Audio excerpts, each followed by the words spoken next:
astaghfirullahal azim allazi la ilaha illa huwal hayyul qayyum wa atubu ilaih. Assalamualaikum warahmatullahi taala wabarakatuh. Alhamdulillahi rabbil alamin wassalatu wassalamu ala asyrafil anbiya'i wal mursalin sayyidina Muhammad wa ala alihi wa sahbihi ajma'in. Subhanaka la ilma lana illa ma 'allamtana innaka antal alimul hakim. Qala rabbi shrah li sadri wa yassir li amri wahlul 'uqdatam min lisani yafqahu qawli. Wala haula wala quwwata illa billahil aliyyil azim. Allahumma la sahla illa ma ja'altahu sahla walhamdulillahi rabbil alamin. Terlebih dahulu saya mulakan jawatankuasa penganjur kuliah kita. Seterusnya sahabat-sahabat muslimin muslimat, tuan-tuan puan-puan yang saya doakan mudah-mudahan kita semua berada dalam rahmat dan juga kasih sayang daripada Allah Subhanahu wa taala. Kita merafakkan setinggi rasa syukur atas izin daripada Allah Subhanahu wa taala kita dapat bertemu semula malam ini. Dan pada bulan lepas kita tak ada pengajian. Saya mohon maaf atas keuzuran dan saya pun tak dapat nak dapatkan tarikh untuk gantikan kuliah tersebut. Jadi kita akan sambung pengajian pada malam inilah untuk sambungan kitab fiqh manhaji kita yang kita dah sampai kepada bab masih lagi dalam perihal bab solat, pecahan kepada perbincangan bab berkenaan dengan solat. Sebelum ini bab berkenaan dengan solat berjamaah kita dah selesaikan, walaupun ia secara ringkas. Sebenarnya seperti mana kita sedia maklum, kalau dalam kitab-kitab yang lain perbincangan berkenaan dengan solat berjamaah tersebut diasingkan di dalam kitab yang khusus.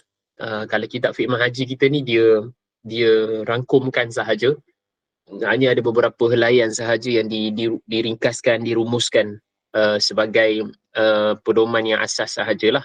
Jadi dia perlukan pendetilan berkenaan dengan bab tersebut di dalam kitab yang lain. Kalau ada yang sebelum ni pernah ikuti pengajian, kita pernah juga mengkhatamkan kitab tersebut sebenarnya, tapi dah lama lah. Tak ada masalah, cuma boleh diulang dan diulang tentang perkara tersebut. Dan juga kita telah pun masuk ke dalam bulan Rajab, hampir ke penghujung, dan kita sudah pun nak masuk kepada hari Isra' dan juga Mi'raj.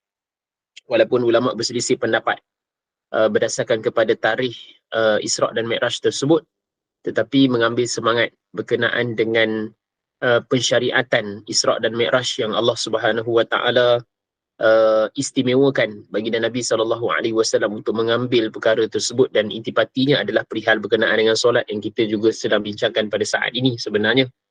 Jadi insya-Allah pada malam ni kita sambung berkenaan dengan sembahyang orang yang bermusafir, yang pengarang letakkan di sini berkenaan dengan qasar dan juga jamak. Dan kita sambung di sini firman Allah Subhanahu wa taala, wa ma ja'ala 'alaikum fid dini min haraj. Firman Allah Subhanahu wa taala dalam surah Al-Hajj ayat 78, Allah taala sebutkan bahawa dan Allah tidak menjadikan dalam urusan agama itu perkara yang menyulitkan ke atas kamu. Perbincangan berkenaan dengan ayat ni begitu luas sebenarnya. Ada elemen-elemen yang termasuk khususnya dalam perbincangan berkenaan dengan hukum fiqh dan tidak terhad kepada isu berkenaan dengan qasar dan juga jamak sahaja. Cuma ayat ni di pengarang baru masuk nak bagi pengetahuan kepada kita dalam perihal berkenaan dengan solat. Ada kemudahan-kemudahan yang tertentu di situ, bila mana cukup syarat, dan juga kita sebutkan pendetilan berkenaan dengan keuzuran itu yang boleh kita ambil. Tapi cuma saya nak tekankan di sini, bukan terhad kepada perihal solat sahaja, dia banyak juga dalam bab yang lain. Nanti saya akan huraikan kalau sekiranya sempat. Dan pengarang sebutkan di sini, ini bermakna Allah Subhanahu wa taala tidak mensyariatkan sesuatu hukum yang menyebabkan kamu terpaksa berpenat lelah dan menjadikan kamu berada dalam keadaan tidak menentu, yakni tertanya-tanya dalam sesuatu urusan kamu. Dengan kata lain, hukum agama itu adalah jelas dan mampu dilaksanakan.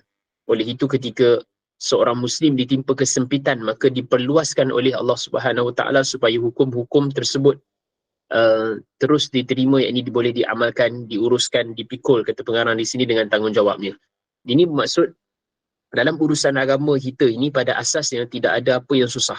Yang susah itu adalah halangan disebabkan kelemahan diri kita sebagai manusia, kekuatan hasutan daripada hawa nafsu kita sendiri, yang kita melihat kepada perkara itu sebenarnya satu perkara yang susah. Sebagai contoh, para ulama menyebutkan bahawa kita melaksanakan ibadat solat itu dengan disebabkan sekadar kewajipan dan ia rasakan satu kebebanan.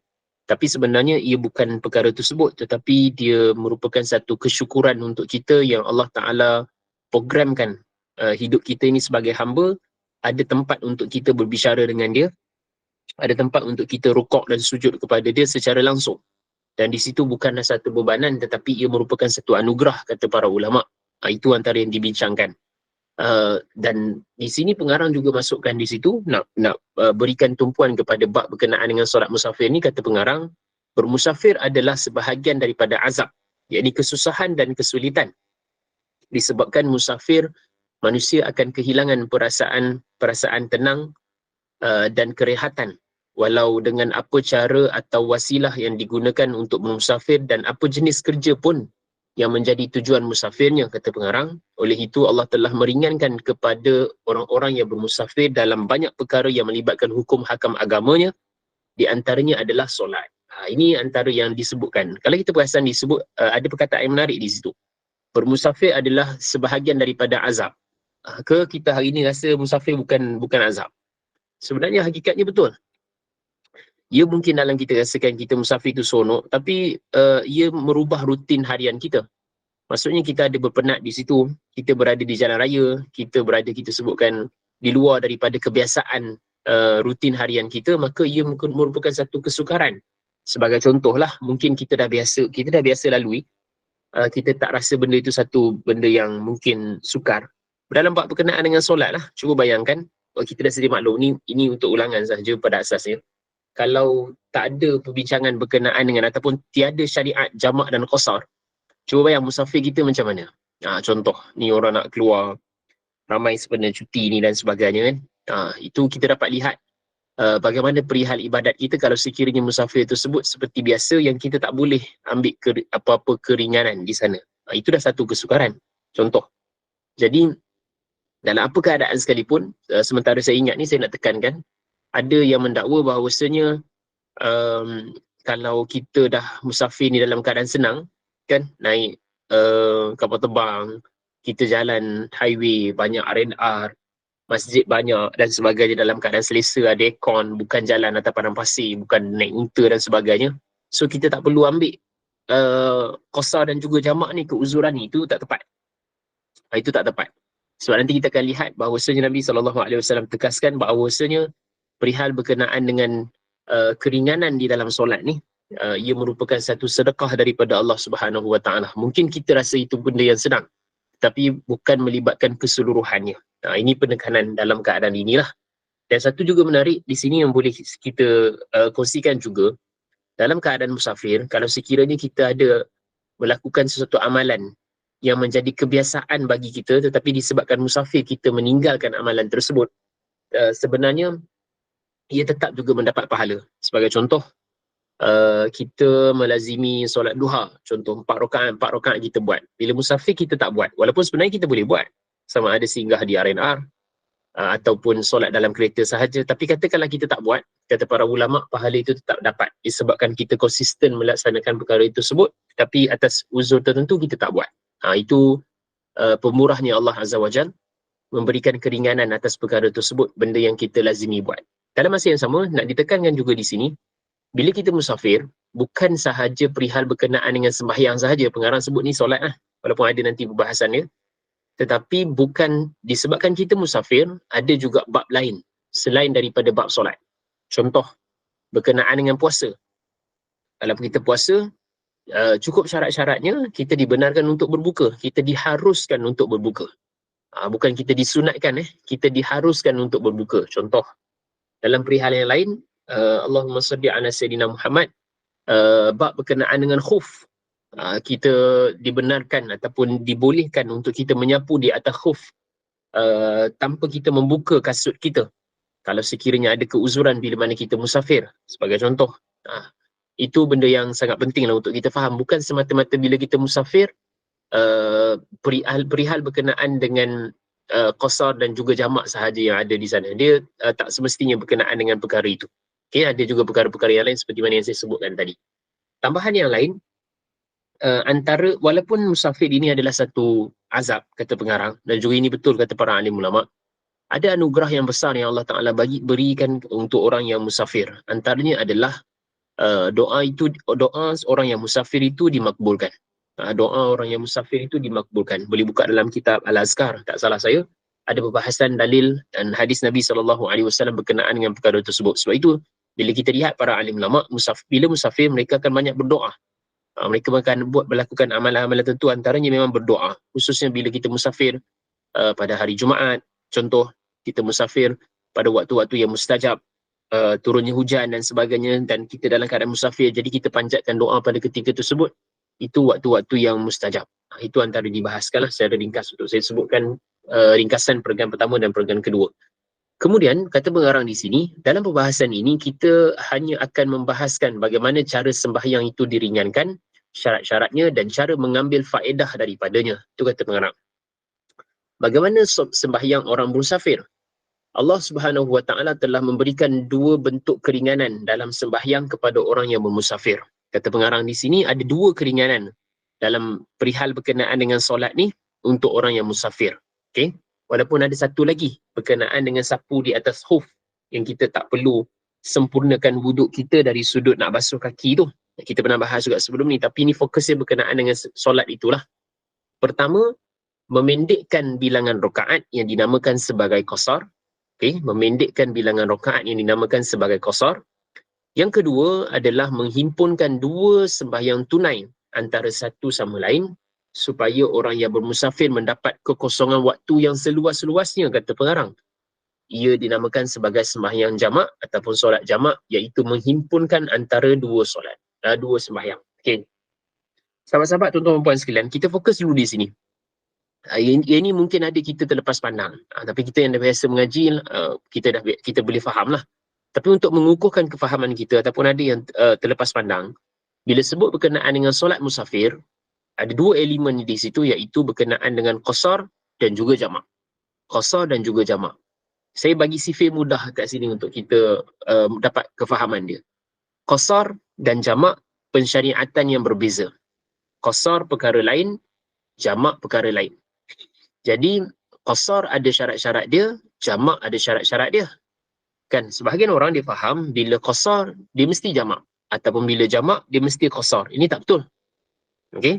Contoh, kalau orang tu Allahumma salli ala Sayyidina Muhammad, kalau qasar, yang boleh melaksanakan qasar ataupun yang membolehkan syarat untuk kita qasarkan solat, hanya musafir. Hanya musafir. Kalau orang tersebut ada keuzuran, walaupun itu ada perbahasan mazhab, contohnya orang yang operation, kan ada keuzuran-keuzuran yang seperti itu, dia tak musafir. Kan, operation daripada maghrib sampai ke isyak, waktu maghrib tu dia akan luput, jadi dia akan jamak takhir sebagai contoh. Dia hanya boleh jamak takhir, dia tak boleh qasar, sebab dia tak musafir. Ini sebagai contoh lah untuk kita faham. Dan dalam kita musafir pun, ada keadaannya, ataupun kita sebutkan, kita boleh sahaja qasar dan qasar tanpa jamak. Contoh, kita solat zuhur 2 rakaat, kemudian masuk waktu asar, kita solat asar 2 rakaat, kita tak jamak. Kan? Ataupun kita jamak sahaja tanpa qasar. Kita musafir, singgah zuhur, sembahyang zuhur macam biasa, kita sebutkan solat 4 rakaat, kemudian kita solat 4 rakaat waktu asar dalam waktu zuhur, tanpa kita qasar. Jadi ini perlu kita fahami supaya benda tu jelas. Maksud saya, sekali lagi saya ulang, jamak dan qasar adalah perkara yang berbeza. Ada, kita sebutkan kedudukannya, kita boleh campurkan sekali kan. Ada kedudukannya kita sebutkan kita tak boleh pun. Okey, untuk menggabungkan perkara tersebut berdasarkan kepada syarat-syarat dia. Ini untuk meluruskan kefahaman kita, sebab ada sebagai orang yang faham bila sembahyang, bila musafir jamak qasar lah. Ya, bila musafir. Tapi kalau sekiranya kita kita sebutkan keuzuran tertentu seperti mana yang saya sebutkan tadi, orang sakit dan sebagainya, orang operation dan sebagainya, dia hanya boleh jamak sahaja. Dia tak boleh qasar. Itu untuk kita faham tentang perkara ni. Jadi pengarang letakkan di sini, qasar adalah kita memendekkan, kita meringkaskan, qasrun. Kita meringkaskan solat. Ya, ini solat 4 rakaat kepada 2. Okey. Kemudian jamak, kita bukan meringkaskan, tapi kita menghimpunkan 2 waktu solat, okey, di dalam satu waktu. Itu maksud dia. Ini kena bagi clear dulu. Kalau kita clear perkara ni, dia membantu kepada kefahaman kita yang lain. Ini perkara yang asas. Kemudian, pengarang masukkan perbincangan berkenaan dengan solat qasar dahulu. Okey, pengarang masukkan berkenaan dengan solat qasar dahulu. Kata pengarang, sembahyang qasar ialah sembahyang 4 rakaat seperti zuhur, asar dan isyak yang ditunaikan dengan 2 rakaat sebagai ganti kepada 4 rakaat. Dalil-dalilnya akan kita lihat seperti berikut. Dalil yang Allah Subhanahu Wa Taala sebutkan di dalam Al-Quran, wa iza darabtum fil ardi falaysa alaikum junahun an taqsuru minas salah. Dalam surah An-Nisa, Allah Ta'ala sebutkan bahawa, dan apabila kamu bermusafir di muka bumi, maka tidak mengapa kamu mengqasarkan dari sembahyang kamu. Jadi jelas di sini sebenarnya bab berkenaan dengan qasar Allah Ta'ala rakamkan dalam Al-Quran sendiri. Okay, iaitu kita dibolehkan, kita diharuskan untuk kita meringkaskan solat kita 4 kepada 2 apabila kita berjalan, kata Allah Ta'ala dalam surah An-Nisa ini, walaupun huraiannya ada. Kemudian Al-Imam Muslim rahimahullah mengeluarkan satu hadis daripada Sayyidina Ya'la bin Umayyah. Ni hadis sahih. Bila sebutkan bahawasanya aku bersama dengan Umar Al-Khattab radhiyallahu an, khalifah Islam yang kedua, Allah Subhanahu Wa Taala berfirman, maka tidaklah mengapa kamu mengqasarkan dari sembahyang kamu jika kamu takut berlaku fitnah, yakni diserang oleh orang kafir. Huraian yang perbincangan berkenaan dengan ayat 101 ni, sedangkan manusia telah berada dalam keadaan aman. Jawab Sayyidina Umar, maksudnya sahabat ni tanya kepada Sayyidina Umar, kan, kalau dalam keadaan aman ni macam mana? Aku merasa, jawab Sayyidina Umar, aku juga merasa hairan seperti mana yang telah engkau rasai. Lalu aku bertanya kepada Nabi SAW, maksudnya dalam keadaan aman ni, so nak kena qasar ke solat? Kan, bukan musafir sebab nak perang. Lalu Nabi SAW sebutkan, ia merupakan satu sedekah yang dikurniakan oleh Allah kepada kamu, maka terimalah sedekah tersebut. Maksudnya ini memang rahmat kasih sayang Allah Ta'ala. Kalau tak berperang pun, kita cukup syarat bila kita musafir, Allah Ta'ala bagi sedekah untuk kemudahan kita untuk melaksanakan solat. Jadi ini benda yang patut kita renungkan lah. Subhanallah, kita boleh sahaja solat 4 tersebut, kita sebenarnya solat 2 sahaja, ataupun sebenarnya 8 rakaat, kita sembahyang hanya 4 sahaja. Ini dalil yang pengarang masukkan untuk kita dapat lihat di mana asal usulnya, di manakah kita sebutkan dalil berkenaan dengan solat qasar, walaupun ada lagi yang lain. Kata pengarang, hadis ini menunjukkan bahawa sembahyang qasar bukan hanya khusus ketika dalam keadaan takut, ini tidak aman, kerana syarat untuk qasar ini adalah musafir. Ini perbahasan berkenaan dengan tafsiran ayat ni lah. Okay? Kita fokus kemudian kepada syarat sah qasar. Ini penting. Cukup syarat, kita boleh buat qasar. Tak cukup syarat, kita tak boleh buat qasar. Cuma kalau lihat dalam kitab-kitab yang lain, ada sebahagian kitab syarat dia lebih daripada seperti mana dalam kitab fiqh manhaji ni. Dia ada didetailkan. Ini kita bahas supaya kita dapat kefahaman lah. Ini syarat qasar. Jadi syarat qasar dengan jamak ni perkara yang berbeza. Ini untuk qasar sahaja, kita beri tumpuan dahulu. Pertama, tanggungjawab untuk menunaikan sembahyang berlaku ketika musafir dan hendaklah ditunaikan ketika musafir. Ayat dia ni macam bercampur-campur, tapi kita tengok huraian dia. Nanti saya mudahkan kefahaman tu insya-Allah. Syarat ini memberi makna sembahyang yang telah masuk waktunya sebelum seorang itu musafir. Kemudian dia bermusafir sebelum menunaikannya. Maka sembahyang tersebut tidak harus diqasarkan. Ini kerana dia belum bermusafir ketika sembahyang itu menjadi wajib ke atasnya. Syarat ini juga memberi makna sembahyang yang masuk waktu ketika musafir tetapi tidak menunaikannya sehingga dia sampai kepada balatnya, yakni pekannya, maka sembahyang tersebut juga tidak harus diqasarkan. Ini kerana ketika sembahyang hendak didirikan, dia tidak lagi berada dalam keadaan musafir, sedangkan sembahyang qasar diharuskan kepada orang yang musafir sahaja. Okay. Ini perbahasan yang penting untuk kita faham. Muslimin muslimat, sahabat-sahabat sekalian, syarat untuk qasar adalah orang itu sebenarnya dia kekal dalam pemusafiran dia. Dia mesti orang yang bermusafir. Maksud dekat sini, musafir dia ada 2. Okay. Musafir ada dua. Yang pertama adalah orang yang berjalan lebih daripada 81 kilometer, dua marhalah. Kalau sebahagian daripada negeri 82, tapi kalau negeri Johor 81. Kalau negeri Perak pun 81. Sebahagian negeri ada sebutkan 82 dan seterusnya. Itu ada perbahasan para ulama lah. Sebab apa jadi berbeza tu? Sebab zaman dulu tak ada kilometer, dua marhalah. Kan? Tapi cuma nak bagi tahu, maksud musafir adalah orang yang berjalan dengan jarak tersebut. Okay? Orang yang berjalan atas jarak tersebut. Itu pertama musafir.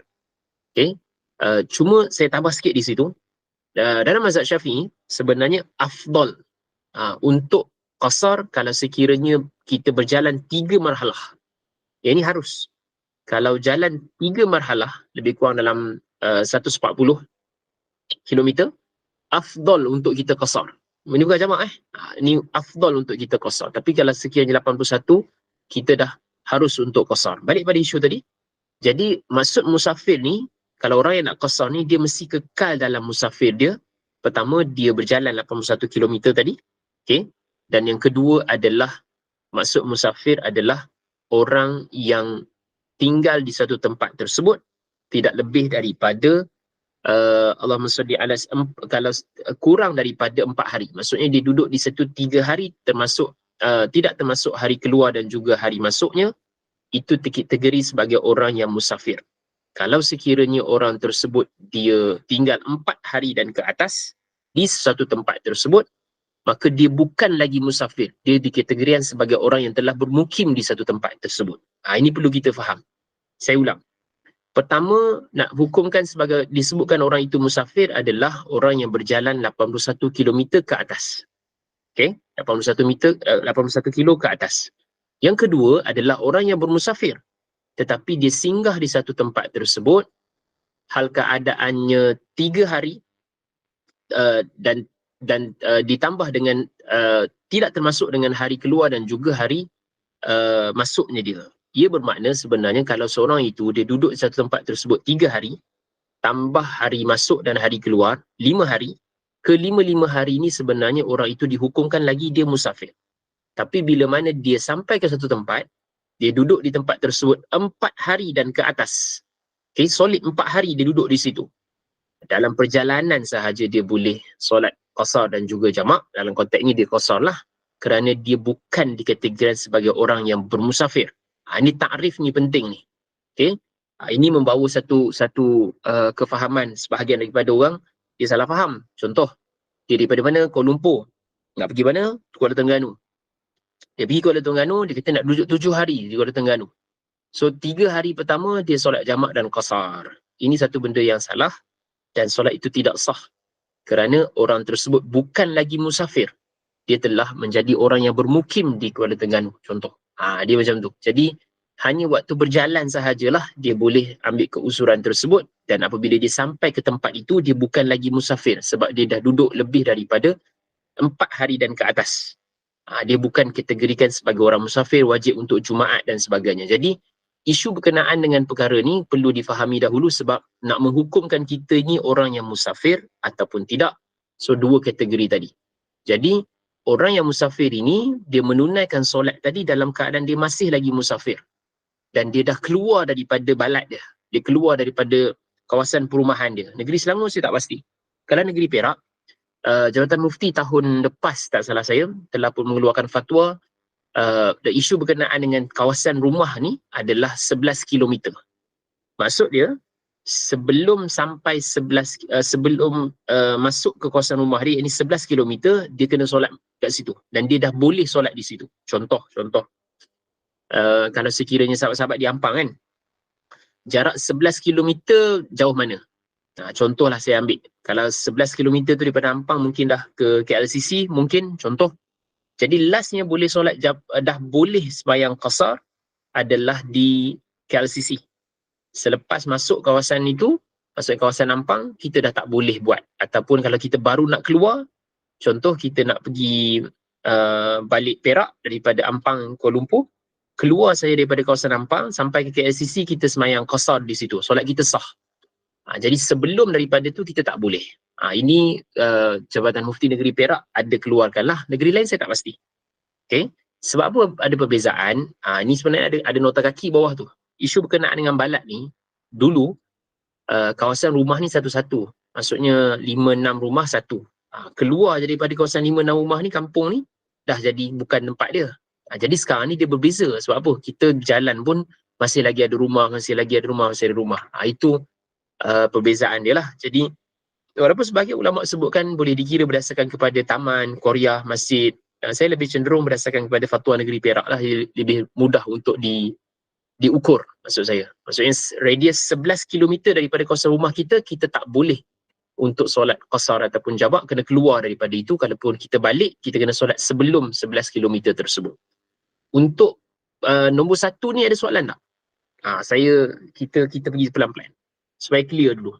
Maksudnya kita mesti kekal dalam musafir baru boleh qasar. Ini syarat yang paling penting. Okay? Kalau kita bukan orang musafir, kita tak dapat nak kenal pasti kita ni bukan musafir, atau kita memang bukan musafir, kita memang tak boleh ambil qasar tu. Ini perlu kita faham. Okay? Kalau orang berjalan berpindah-pindah, maksudnya dia berjalan berterusan. Contoh, daripada JB, dia musafir ke mana? Kuala Lumpur. Dia duduk Kuala Lumpur 3 hari. Kan? Bukan dia naik, dia duduk Tanjung Malim 3 hari. Suruh dia naik lagi, duduk Parit Bunta 3 hari. Sampailah Kuala Perlis contoh. 3 hari, 3 hari, 3 hari. Maka tak ada masalah. Dia boleh jamak qasar semua. Dia memang musafir. Tapi kalau dia masuk satu tempat tersebut 4 hari dan ke atas, masa permusafiran dia putus. Okay? Permusafiran dia putus. Dan sampai saya di tempat tersebut, dia memang tak boleh ambil keuzuran sembahyang qasar ni. Nanti pun jamak pun dia sama. Sebab syarat dia mestilah orang itu bermusafir. Okay? Ada soalan tak yang nombor 1? Syarat ni sangat penting. Ni biar faham sungguh-sungguh, nanti kita boleh kongsikan dengan rakan-rakan kita yang lain. Sebab kadang-kadang ada juga kita jumpa orang yang tak dapat kenal pasti lagi. Maksudnya nak pastikan diri dia ni memang musafir ke tidak. Kan? Balik hari raya 7 hari. 3 hari pertama dia sembahyang jamak qasar, hari keempat dia sembahyang seperti biasa. Mana boleh? Okay? Sebab sampai-sampai tempat tersebut dia orang yang bukan lagi musafir. Wallahu a'lam.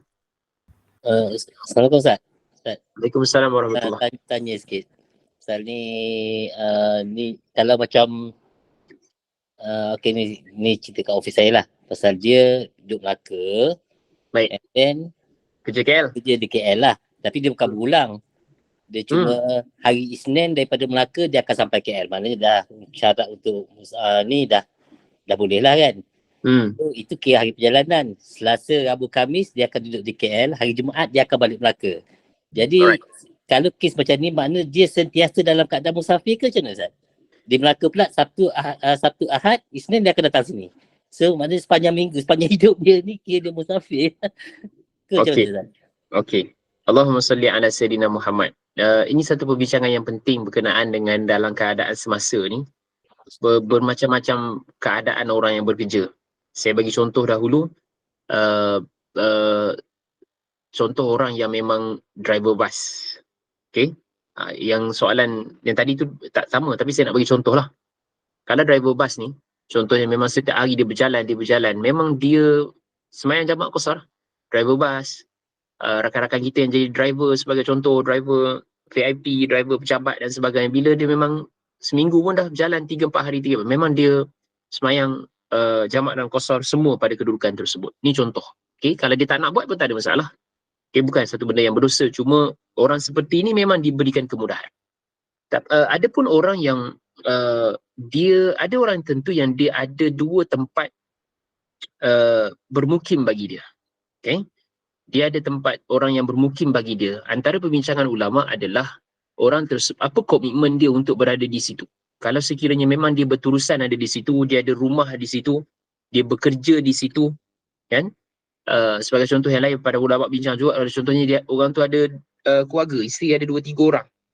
Dia memang maksudnya dia akan menetap di satu tempat tersebut. Dia jadi melayakkan seseorang itu sebenarnya dia ada permukiman di beberapa tempat. Okay, dia ada permukiman di beberapa tempat. Bagi orang yang memang sebenarnya dia bekerja secara tetap di Kuala Lumpur dan dia ada rumah juga di Melaka dan dia akan balik kita sebutkan secara berterusan begitu, sebenarnya orang seperti ini dia bukan lagi musafir. dia ada tempat yang kita sebutkan satu tempat bermukim, satu tempat bermustautin, ataupun dua-dua tempat dia mustautin ataupun satu mukim, satu mustautin. Sebenarnya macam tu. Sebab apa? Sebab dia memang menetap terus di situ dan memang dia berkomitmen di situ, bukan dia tak balik lah. Dia memang pasti akan balik. Okay? Sama seperti contoh yang lain, anak-anak kita yang belajar. Okay? Asal mana? Ampang. Belajar kat mana? Sintuk. Okay? Jadi tempat dia bermastautin adalah di Ampang. Tempat dia bermukim adalah di Sintuk. Sebab apa? Dia pasti akan balik semula ke tempat dia. Dia macam tu. Jadi orang seperti ini dia tidak termasuk dalam kategori orang yang ada kita sebutkan keuzuran untuk 3 hari tadi. Sebab apa? Dia memang berterusan akan berada di situ dan komitmen dia berada di situ. Okay, walaupun kiraan hari tadi sebagai contoh Isnin, dia boleh susun masa dia Isnin dan Jumaat dia akan balik. Dia tidak melayakkan sebab orang tersebut dia akan terus berulang ke situ kerana komitmen dia berada di situ, pekerjaan dia berada di situ. Melainkan dia hanya pergi sekali-sekala. Contoh. Orang tu outstation ke mana? KL kepada Terengganu sebagai contoh. Sebulan sekali je dia pergi. Dia bukan tempat dia tu. Itu bukan tempat dia. Dia hanya pergi disebabkan ada tugasan di situ sahaja. Yang tadi adalah dia mencari rezeki di situ, dia ada rumah di situ dan dia ada, kita sebutkan orang yang berbilang-bilang rumah ni, hukum dia berdasarkan prinsip yang saya terangkan tadi. Jadi dia hanya boleh sembahyang jamak dan qasar hanya dalam perjalanan sahaja. Tapi kalau contoh, di rumah di Ampang, kerja di Kuala Lumpur, tapi rumah dia di Melaka. Kalau hari Isnin tu, selagi mana dia belum masuk kawasan Ampang, dia bolehlah sembahyang jamak dan qasar. Sebab itu bukan tempat dia lagi. Tapi kalau sekiranya dia dah masuk kawasan Ampang, tak boleh lah. Sama juga contoh dia keluar pagi hari Jumaat. So masa solat Jumaat tu, dia petang dia dah akan balik Melaka. So dia dah boleh sembahyang jamak dan qasar sebab dia dah mulakan musafir dia pada waktu tersebut. Ini benda yang penting. Tapi dengan syarat, rumah dengan ofis dia jarak yang mesti jauh lah. Itu benda yang penting untuk kita faham. Jadi untuk orang yang ada memiliki beberapa rumah, maka dihukumkan berdasarkan kepada yang saya terangkan tadi. Wallahu a'lam. Okey, terima kasih Ustaz. Terima kasih. Jelas Jelas. Alhamdulillah.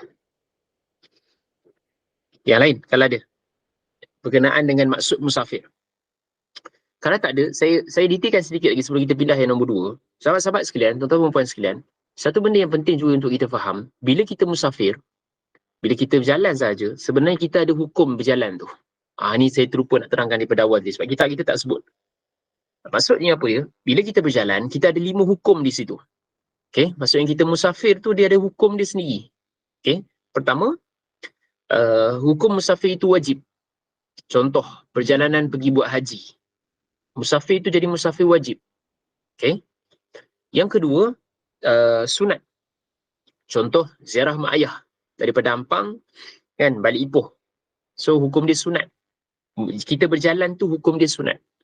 Yang ketiga, musafir yang harus. Pergi mana? Niaga. Contoh. Itu harus pada asalnya perbahasan lah. So, hukum berjalan tu adalah harus. Yang ketiga, musafir yang makruh. Musafir yang makruh contoh macam mana? Tok Guru saya sebut, Allahumma salli ala sayyidina Muhammad, mudah untuk faham. Contoh orang tu musafir untuk beli benda yang makruh, beli budu contoh. Kita musafir tu nak beli makanan yang makruh. Jadi sebenarnya musafir tu musafir yang makruh. Okay, dia tak ada wajib, dia tak ada sunat. Sebab kita nak beli benda-benda yang makruh, bukan benda haram benda yang makruh. Yang kelima, musafir yang haram. Tujuan untuk apa? Contoh, pergi mana? Pergi Thailand, pergi buat maksiat. Contoh, memang dah rancang dah semua benda tu. Mudah-mudahan Allah Ta'ala selamatkan kita benda tu. Jadi musafir tu musafir yang haram. Kenapa saya terangkan 5 hukum ni? Kalau kita musafir untuk tujuan yang haram, tak boleh ambil qasar ataupun jamak ni. Walaupun kita tengah bincang qasar ni. Kalau pun musafiran itu musafir yang memang diniatkan untuk haram, benda yang haram, okay, kita tak boleh ambil jamak qasar walaupun ratus kilometer macam mana pun. Tak boleh. Sebab tujuan musafiran itu adalah tujuan yang haram. Adapun yang wajib, yang sunat, yang harus dan juga yang makruh tadi, para ulama menyebutkan bahawa kita dibenarkan untuk ambil keuzuran tadi. Itu berdasarkan kepada niat kita. Para ulama juga bincang kalau sekiranya jalan asalnya musafir itu tujuan dia harus ataupun sunat dan sebagainya, tapi dalam perjalanan tu kita buat maksiat. Macam mana? dalam perjalanan tu buat maksiat. Kan, orang naik kereta terbang, sebagai contoh. Orang naik kereta terbang, tak ada pramugari tu yang pakai baju elok-elok. Lazimnya tak ada lah. Walaupun kita doakan mudah-mudahan perkara itu Allah Ta'ala bantulah suasana kita ni diperbaiki. Amin. Cuma nak bagi tahu, contoh tujuan musafir melancong. Tapi bila naik kereta terbang, dia buat maksiat. Contoh, para ulama sebutkan hukum orang tersebut masih lagi dibenarkan untuk menjamak dan juga mengqasarkan solat, dan ada tambahan para ulama sebut hendaklah orang itu istighfar dan juga bertaubat. Okey, itu bergantung kepada niat dia. Jadi isu berkenaan dengan orang itu dibenarkan untuk ambil qasar dan juga jamak, dalam konteks ini adalah qasar. Tujuan pemusafiran itu perlu dah dihukumkan. Mungkin kadang-kadang kita terlepas pandang, kita tak tahu kita berjalan ni sebenarnya jalanlah, ambillah jamak qasar, tapi berjalan tu sebenarnya ada hukum dia, sama ada haram, makruh, sunat, harus dan juga wajib. Okey, itu ada perbahasan. Tengok bola macam mana tengok bola? Macam mana? Bismillah. Ada yang nak bagi jawapan? Kita nak hukumkan tengok bola ni musafir macam mana? Tu ramai orang sembahyang jamaah. Wajib. Wajib. Masya-Allah, wajib kalau ada yang dia cari rezeki ya. Masya-Allah. Sebenarnya dia perlu dilihat berdasarkan kepada apa kita nak sebut dalam bahasa yang mudah. Yang utama dalam perjalanan tu apa? Ni saya sebut dalam bahasa mudah lah, kan, kita untuk kita mudah faham. Kalau contoh memang berjalan tu kita nak pergi tengok pesta maksiat. Contoh orang tanya, Ustaz, jalan pergi tengok konsert, boleh sembahyang jamak tak nak pergi tengok konsert? Konsert tu tak salah. Tapi jangan salah faham ni. Dengar betul-betul. Konsert tu tak salah. Sebutlah apa nama sekalipun, nama tak penting. Tapi dalam tu apa cerita dia? Kan? Dalam tu apa cerita dia? Kalau memang bercampur lelaki perempuan, kita mendengar benda-benda yang tak elok dan sebagainya, kita sebutkan maksiat berlaku, ada yang kita katakan secara jelas di situ, itu apa pun, sebut nama apa pun, sebenarnya memang musafir itu ataupun benda itu yang kita buat benda yang berdosa. Adapun orang pergi disebabkan tengok bola dan sebagainya, adakah tengok bola itu benda yang diharamkan? Jawabnya tidak. Mungkin ada orang kata, Ustaz, ni tengok bola orang mendedah aurat dan sebagainya. Adakah kita pergi tengok bola untuk melihat aurat dan sebagainya, ataupun untuk kita bersaja-saja untuk duduk di sebelah perempuan, nak tengok orang dan sebagainya? Tidak. Asalnya adalah kita tengok sukan itu. Sukan bola sepak bukan benda yang haram. Kecuali lah musafir itu untuk apa? Pergi tengok ni apa? Orang berenang. Orang lelaki ke perempuan ke tak boleh juga. Lelaki pun tetap tak boleh.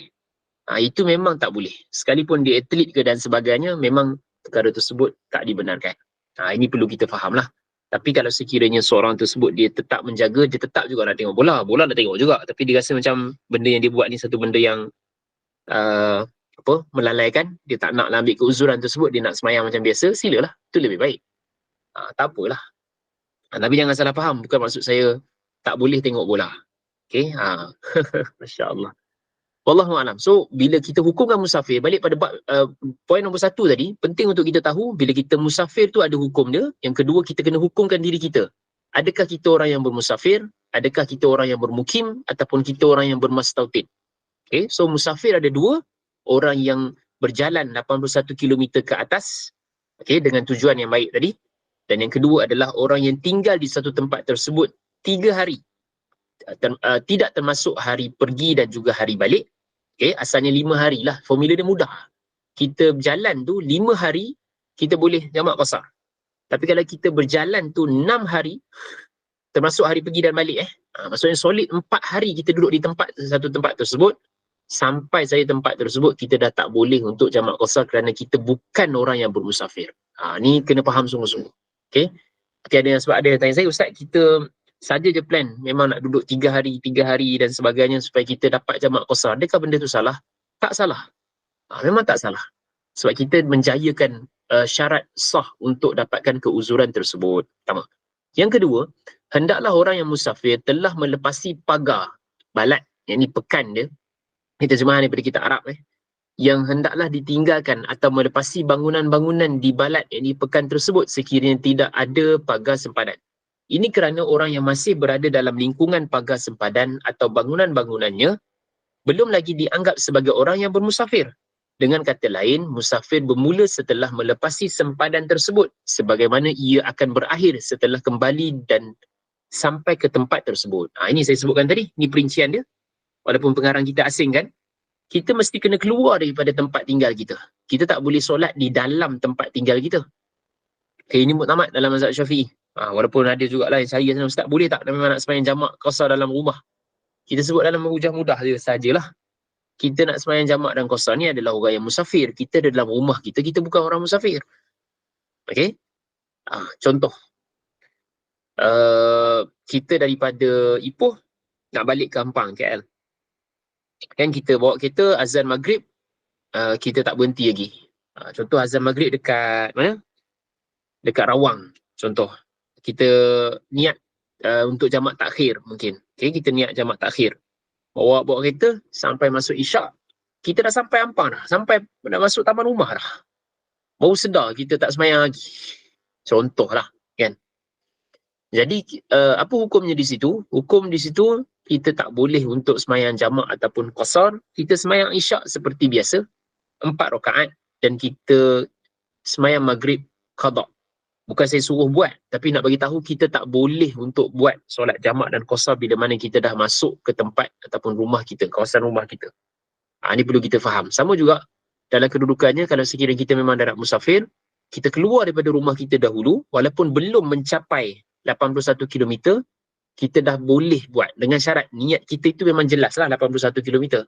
Okay, maksudnya memang kita nak berjalan tu perjalanan yang jauh. Walaupun baru 40, walaupun baru kita sebutkan 20 kilo, kita dah boleh sembahyang sebab tujuan kita tadi memang kita nak musafir dengan jarak tersebut. Poin di sini adalah kita mesti kena keluar daripada kawasan rumah kita, ataupun kita tak boleh masuk ke dalam kawasan rumah kita bila mana kita atau tempat tinggal kita untuk kita solat qasar. Ini jelas perlu kita faham. Okay?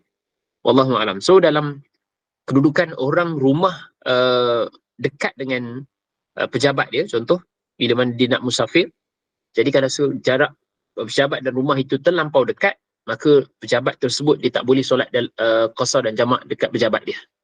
Okay, dia mesti kena keluar daripada kawasan tersebut. Sebab kawasan rumah itu, rumah dan pejabat dia dalam kawasan jarak yang dekat. Tapi kalau sekiranya jauh, jadi pejabat tersebut dia boleh sembahyang qasar dan jamak di pejabat dia. Okay. Nombor 2. Nombor 3, kita ke bawah. Ada huraian di sini. Ada huraian di sini, nanti boleh baca lah. Kalau saya boleh baca, nanti itu ada huraian dalil dia. Okay. Bagaimana Nabi SAW melaksanakan solat tersebut. Itu ada huraian. Kita lompat terus nombor 3.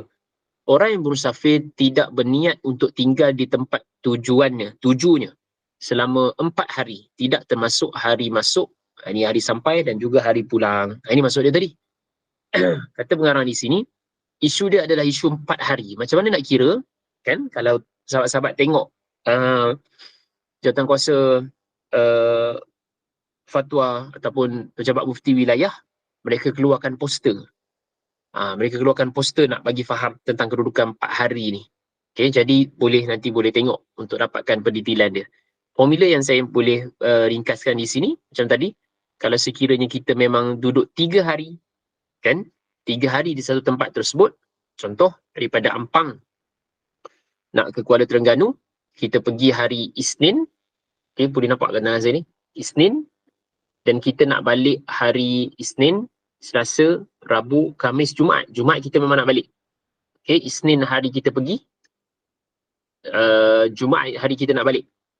Jadi kesemua ni kita boleh jamak dan qasar. Mudah ya? Tapi kalau sekiranya kita pergi hari Isnin, kita nak balik hari Sabtu.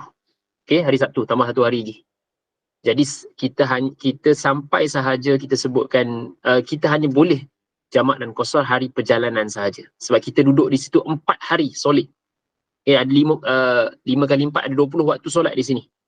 Jadi kita sampai sahaja di tempat tersebut, kita dah tak boleh jamak dan qasar. Sebab apa? Kita orang yang telah pun bermukim di satu tempat tersebut. Kalau lalu hari Jumaat pun kita wajib untuk solat Jumaat. Jadi ini kaedah dia.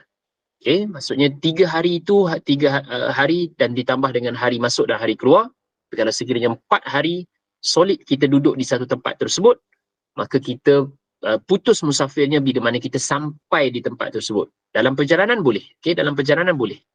Ini perlu kita faham. Ini maksud dia isu berkenaan dengan 4 hari atau lebih. Okay? 4 hari atau lebih. Itu ada huraian di situ. Dan ada hadis yang pengarang masukkan itu dalam riwayat Abu Daud. Cuma ada perbincangan di situ. Isu berkenaan dengan 18 hari ni. Boleh tengok di bawah tu. Dalam masalah kedua, yang orang musafir tapi tak pasti bila boleh selesai urusan dia tu. Tapi ini tak sama dengan isu orang pergi jalan-jalan balik raya. Okay, jalan balik raya ni kita tak logik lah untuk kita sebutkan tak pasti kita nak duduk sini berapa hari. So kita boleh buat 18. Tak. Ini bukan dalam konteks itu. Isu 18 hari ni saya mudahkan untuk kita faham adalah kita pergi satu tempat yang kita tak pasti urusan kita di situ akan selesai bila. Dan syarat dia adalah kita mesti berazam untuk urusan itu selesai secepat mungkin dan berusaha untuk selesaikan. Bukan sebut ambil 18 hari, kita duduk sini 18 hari. Tak. Saya bagi contoh. Orang yang kerja dapat arahan daripada majikan ataupun ketua pejabat dia untuk pergi satu perjalanan yang jauh. Okay? Contoh orang kerja technician ke, orang engineer kan dan sebagainya. Dari mana KL, pergi mana tu Kelantan. Contoh. Asalnya kita rasa boleh selesai kerja tu 1-2 hari. Tapi ada masalah dan sebagainya. Kita boleh untuk pergi sampai 18 hari. Tapi dengan syarat kita berazam dan berusaha setiap hari kita nak selesaikan kerja kita. Itu boleh. Bukan orang pergi melancong Bukan orang pergi melancong. Kan, ada pergi melancong tu kita sebenarnya kita dah tahu dah pada kedudukannya kita akan balik bila. Dah dapat dianggarkan dah. Termasuk juga ada perbahasan ulama, saya rasa tak ada dalam kitab ni. Kalau kita pergi satu tempat tersebut, kita tak pasti, memang awal-awal pun kita tak pasti kita balik bila. Kan? Jadi kita dah kena putuskan musafir kita di situ. Sebenarnya macam tu. Dia berbeza dengan kita pergi dengan berazam untuk selesaikan satu perkara tersebut, tiba-tiba tak selesai. Maka ia boleh pergi sampai 18 hari. Ini antara dalil yang dibincangkan di sini. Tengok dalam riwayat Abu Daud, Sayyidina Imran bin Husain radhiyallahu an, ni sahabat Nabi SAW. Ni sahabat yang special. Banyak bab-bab yang tertentu yang hadis dapat pada beliau. Okay, Imran bin Husain radhiyallahu an. Aku telah berperang bersama dengan Rasulullah. Aku juga telah berperang bersamanya pada hari pembukaan kota Mekah, Fathu Mekah, tahun 8 Hijrah. Baginda telah tinggal di sana selama 18 hari dalam keadaan yang tidak menunaikan solat kecuali qasar. Sebab apa Nabi buat? Nabi pergi perang, tak pasti urusan tu selesainya bila. So Nabi qasar 18 hari ni. So dalam mazhab Syafi'i, 18 hari ni boleh dilaksanakan, tapi untuk kes-kes yang melibatkan dia tak pasti urusan dia tu yang sebenarnya boleh diselesaikan lebih awal, tetapi disebabkan faktor-faktor tertentu tak dapat diselesaikan, so dia boleh pergi sampai 18 hari. Okay? Tapi untuk kita yang musafir sebabkan melancong, balik hari raya dan sebagainya, so kita tak boleh lah untuk ambil 18 hari ni. Saja dia buat khusus jauh-jauh, buat 18 hari, qasar dan semua jamak. Seronok macam tu. Okay? Jadi ini isu untuk orang yang kita tak pasti urusannya akan selesai bila. Sebagai contoh, Nabi buat seperti ini dalam urusan Nabi berperang. Okay? Wallahu alam. Dan yang keempat, orang yang musafir tidak menjadi makmum kepada orang yang bermukim. Orang yang bermusafir tadi yang nak sembahyang qasar, ni sembahyang qasar bukan jamak, menjadi makmum kepada orang yang bermukim. Ini maksudnya macam mana? Saya mudahkan. Bila mana kita nak qasar, kita tak boleh ikut imam yang solat secara tamam. Kita tak boleh ikut imam yang solatnya 4 rakaat. Kan qasar kita nak sembahyang 2. Kan kita nak sembahyang 2. Tapi bila mana kita nak sembahyang 2 ni, kita ikut pula imam yang solatnya 4. Maka kita tak mematuhi ataupun tak memenuhi syarat-syarat untuk orang itu sembahyang qasar, kerana orang yang solat qasar tidak boleh ikut imam yang tamam, tidak boleh ikut imam yang bermukim, tidak boleh ikut imam yang sempurna solat dia 4 rakaat. Okay? Jadi kita berjalan daripada Ampang nak balik Ipoh, kita singgah di Tanjung Malim. Contoh, kita solat di Masjid Tanjung Malim. Orang tu imam solat Zuhur. Okay? Imam solat Zuhur, imam tempatan. Solat Zuhur 4 rakaat. Kita nak sembahyang qasar. Kan kita sengaja masuk rakaat kedua. Ataupun secara masuk rakaat ketiga. Ataupun secara kebetulan ambil wuduk, kita masuk-masuk, imam memang rakaat ketiga kita nampak. Kita ikut dia. Solat kita itu, kalau sekiranya kita buat qasar, solat kita tidak sah. Kata para ulama, kalau sekiranya jadi seperti itu, mudah sahaja kita ikut imam tadi solat 4.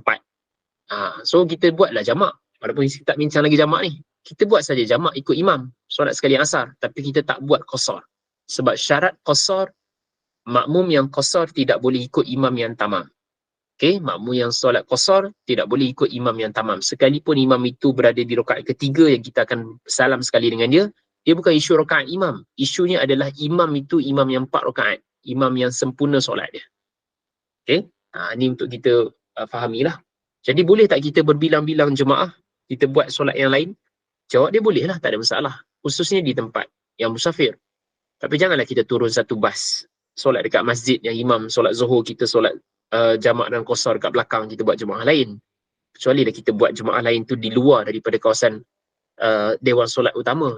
Tapi kalau solat di R&R dan sebagainya tak ada masalah. Kita berbilang-bilang jemaah pun tak ada masalah. Kecuali solat maghrib lah. Kalau solat maghrib memang kita akan ikut sajalah jemaah yang sedia ada. Okey? Saya harap yang keempat ni jelas. Kalau ada soalan nak tanya boleh. Kemudian berikutnya ada syarat yang lain dalam kitab ni. Kalau dalam kitab lain sampai ada 11 dia ada huraian. Tak ada. Ini riwayat Sayyidina Abdullah bin Abbas ditanya, kenapa orang yang bermusafir apabila berseorangan dia menunaikan sembahyang dengan 2 rakaat dan ketika menjadi makmum kepada orang yang bermukim dia menunaikan 4 rakaat. Jawab Ibnu Abbas, itulah yang ditunjukkan oleh sunnah. Maksudnya bila mana kita qasar, kita tak boleh ikut imam yang 4, dan bila mana kita nak ikut imam yang 4 tadi, kita solat jamak sahajalah. Saya rangkumkan walaupun kita tak bahas lagi ni. Kalau sekiranya kita nak ikut juga imam tu, kita solat jamak. Ikut zuhur imam 4, kemudian ikut asar, baru kita buat 2. Kan saya dah sebutkan tadi, tak semestinya qasar itu mesti dengan jamak, tak semestinya jamak itu juga dengan qasar. Tapi bila mana dalam kedudukan ini, kita boleh saja ikut imam tersebut 4 rakaat dengan niat jamak. Kemudian sebentar lagi solat asar, kita buat saja qasar. Sebab orang yang qasar tidak boleh ikut imam yang tamam. Wallahu a'lam. Ini syarat berkenaan dengan solat qasar dan mukaddimah tadi. Soalan? Sila. Nak bertanya. Sila, akhi. Situasi dia daripada KL nak balik Ipoh. Dan dia nak balik seminggu lah. Dia nak balik seminggu lah. Dan fahaman yang saya faham ni, yang sahabat saya yang nak buat ni, dia balik seminggu ni, namun sebab dia nak balik 2 rumah. Satu rumah ibunya, satu rumah ibu mertuanya. Dua-dua Ipoh. Ipoh dan Batu Gajah. Alright. Bagaimana caranya tu? Allahumma salli ala Sayyidina Muhammad. Bila mana kita musafir dan kita nak sampai satu tempat tersebut, kita ada 2 tujuan dia. Dua tempat yang kita nak pergi. Kalau rujuk pada soalan tadi, orang tu bermukimnya adalah di Kuala Lumpur ataupun dia mustautinnya adalah di Kuala Lumpur. Dia nak balik Ipoh. Balik Ipoh, balik kampung.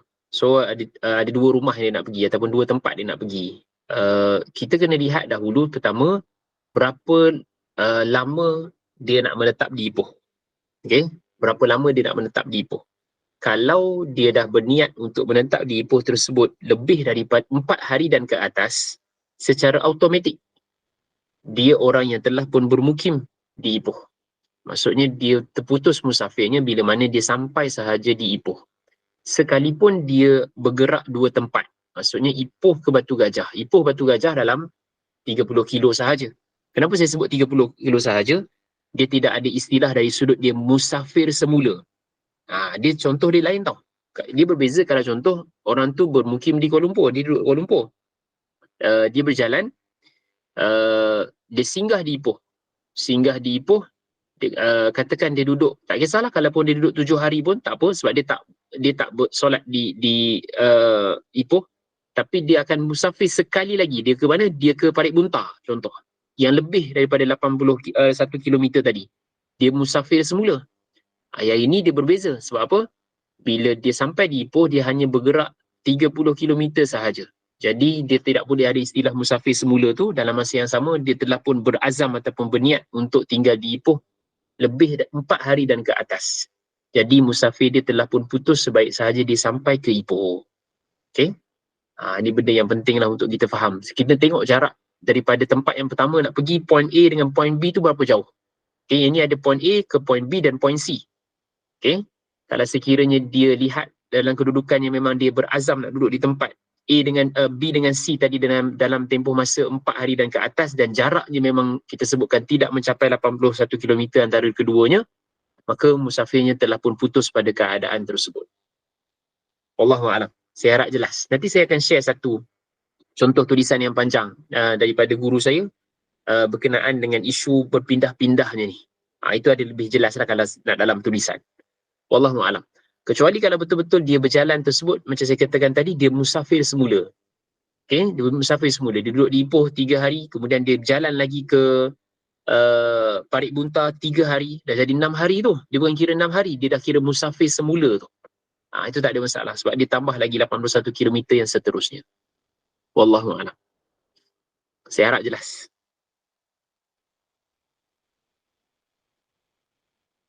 Ada soalan lain?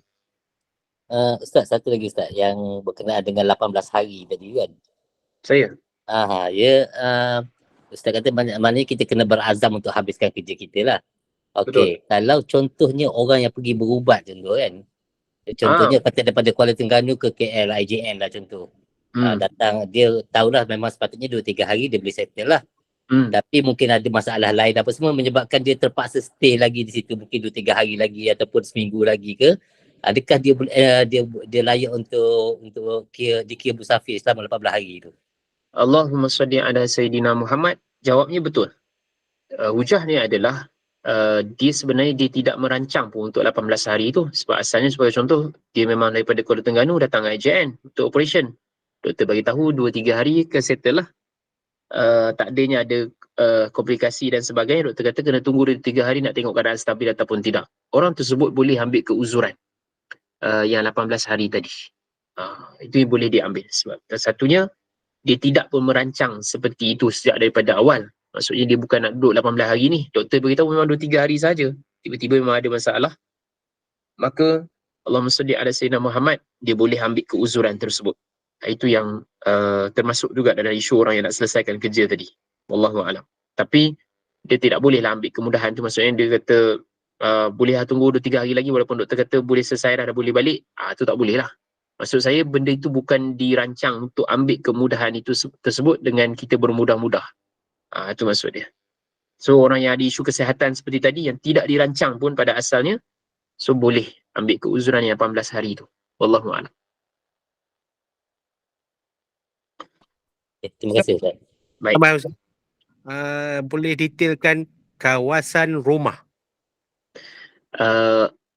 Kalau kawasan rumah, sebenarnya macam saya sebutkan tadi, kalau negeri Perak telah pun menghukumkan kawasan rumah itu adalah radius dia 11 km. So dalam jarak 11 km itu kita tidak boleh solat jamak dan qasar. Kalau kita baru nak pergi, kita kena solat jamak, kita kena solat di luar daripada 11 kilo tu. Selepas 11 kilo kita dah boleh solat. Dengan syarat kita memang musafir 81 lah. Itu maksud dia. Sama juga bila mana kita balik, bila mana kita balik, sebelum 11 kilo tu nak masuk kawasan rumah tu, kita kena solat di situ. Kalau dah masuk 11 kilometer daripada kawasan rumah, maka sebenarnya kita dah tak boleh solat jamak dan qasar, kita kena sembahyang tamam, dan solat yang kalau kita jamak takhir tu, kita wajib untuk qada lah, dah jadi berdosa pula kat situ, sebenarnya kita meninggalkan solat. Jadi, untuk mudahnya adalah, kita solat jamak dan qasar ini, di luar daripada kawasan rumah dengan kiraan dia 11 kilo. Dan itu sebenarnya ada asas yang kukuh. Sebab negeri Perak, Jawatan Kuasa Fatwa kira jarak Nabi SAW musafir. Ada dalil tu, ada perbincangan, nanti saya share. Jadi, kalau sekiranya sebelum ini, tak ada petunjuk tersebut, sebahagiannya mengira berdasarkan kepada Qaryah masjid. Tapi cuma dalam konteks semasa ni, masjid pun dekat-dekat. Kan, terlampau dekat sangat. Jadi kalau sekiranya kita katakan kita kawasan Ipoh, kiraannya adalah 11 kilo. Itu mudah untuk kita kira lah. Supaya dia lebih tepat berdasarkan kepada kiraan di mana tempat rumah kita. Okay. Contoh kalau sahabat-sahabat memang di Ampang. Ampang tu luas. Kan macam mana kita nak tahu itu Qaryah kita? Jadi mudahan ni, cara mudahnya adalah kita kira berdasarkan kepada jarak yang sedikit jauh. So ambil 10 ataupun 11 kilo tadilah. Itu maksud dia. Okay. Wallahualam. Kalau Ipoh tu lastnya Simpang Pulai lah. Tapi kalau rumah kita memang dekat dengan Simpang Pulai, so kena jauh lagi lah daripada tu. Mungkin last Gopeng. Kalau ada belah utara, mungkin last Kuala Kangsar contoh. Wallahu a'lam.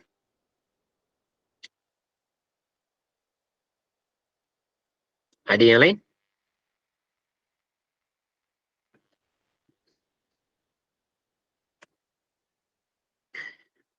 Baik. Kalau tak ada, saya tak bercadang untuk kita lanjutkan solat jamak ni, sebab solat jamak ni kalau jamak takdim, syarat dia ada banyak. Okey, syarat dia ada banyak. Nanti kita akan detailkan dan ada beberapa contoh nanti yang kita akan kongsikan perbahasan berkenaan dengan jamak ni. Sebab jamak ni dia ada penditiran yang lain. Saya tambah sikit sebelum kita tutup. Qasar tadi hanya untuk musafir. Jamak ni secara ringkas ni, walaupun ada perbahasan ulama', dia ada 3. Musafir, seterusnya uzur, maksudnya keuzuran yang tertentu, tak semestinya sakit, ada perbahasan nanti. Yang ketiga disebabkan hujan. Ini bukan mazhab lain, mazhab Syafi'i. Maksudnya kalau sekiranya hujan, kita boleh untuk jamak, tapi tak boleh qasar. Nanti kita akan detailkan. Sebab tu kita kena faham awal tadi kalau sekiranya qasar hanya sebab musafir dan syarat-syarat dia, jamak sebab musafir, sebab keuzuran, bukan keuzuran semua. Yang ketiga adalah sebabkan hujan. Ini benda yang kita akan bahaskan dalam perbahasan akan datang, sebab ada jamak takdim dan jamak takhir. Okey. Wallahu a'lam. Saya rasa cukup sekadar tu. InsyaAllah nanti kalau tak ada keuzuran, kita jumpa bulan depan sebelum daripada Ramadan. Saya harap saya dapat sambung kuliah lah untuk bulan hadapan. Terima kasih atas perhatian sahabat-sahabat dan kelapangan masa. Sallallahu ala sayyidina Muhammad wa ala alihi wa sahbihi wa baraka wa salam. Assalamualaikum warahmatullahi ta'ala wabarakatuh. Subhanakallahumma bihamdika. La ilaha illa anta astaghfiruka. Terima kasih semua. Terima kasih Ustaz. Terima kasih Ustaz. Terima kasih Ustaz. Barakallahu fikum.